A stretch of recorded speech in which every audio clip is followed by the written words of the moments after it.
mis en cause dans le meurtre de Thomas à Crépol sont enfin mis en examen, accusés pour les circonstances aggravantes de racisme.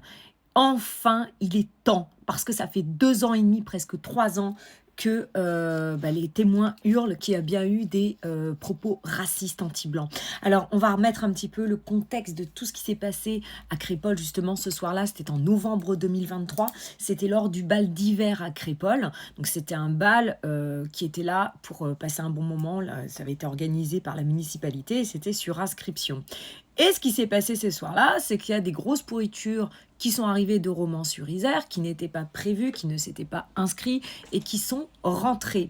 Alors déjà, il y a un premier problème, c'est pourquoi les a-t-on laissés entrer, d'accord? Sachant qu'il y a un vigile, il y a une des pourritures qui a donné un couteau à un vigile. Donc déjà, il y a un problème parce que tu vois un mec qui arrive avec un couteau, qui te donne le couteau, certes, il te le donne, les mecs, déjà, tu les fais pas rentrer. Bref, il y a eu une première altercation lors de cette soirée, puisque il y a eu des moqueries apparemment sur la coiffure d'un des agresseurs, d'une des pourritures, et donc c'est parti un peu en insultes, en gestes, etc.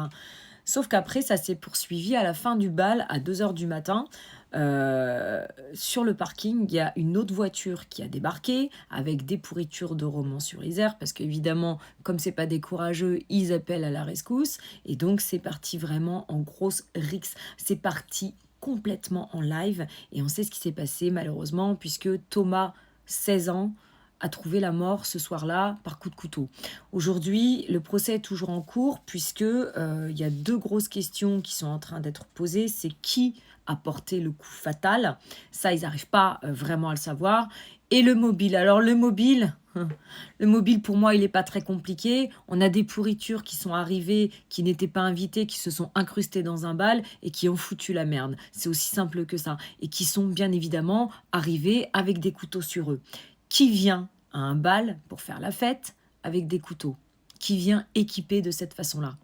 En général, quand tu viens avec des couteaux, c'est que tu n'as pas envie de faire la fête, c'est que tu as envie de chercher la merde et que tu veux tuer quelqu'un. D'accord? Donc le mobile, il est quand même assez criant.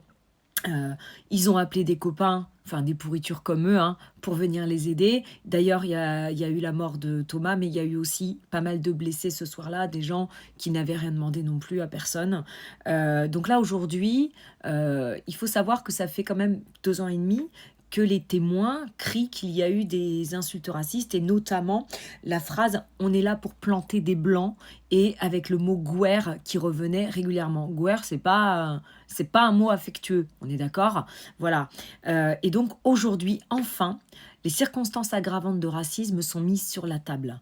Et il va être temps que ce soit reconnu. Quand on te traite de sale gouer, de sale blanc, c'est aussi grave que traiter quelqu'un de sale noir, de sale arabe, de sale jaune, etc. C'est aussi grave. Et il faut à un moment donné que ce soit reconnu. On n'en a rien à foutre. Ceux qui considèrent que le racisme anti-blanc n'existe pas parce qu'il n'est pas systémique.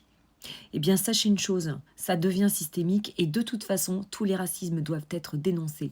Si vous ne le dénoncez pas, c'est que vous êtes complice et que vous êtes vous-même un raciste.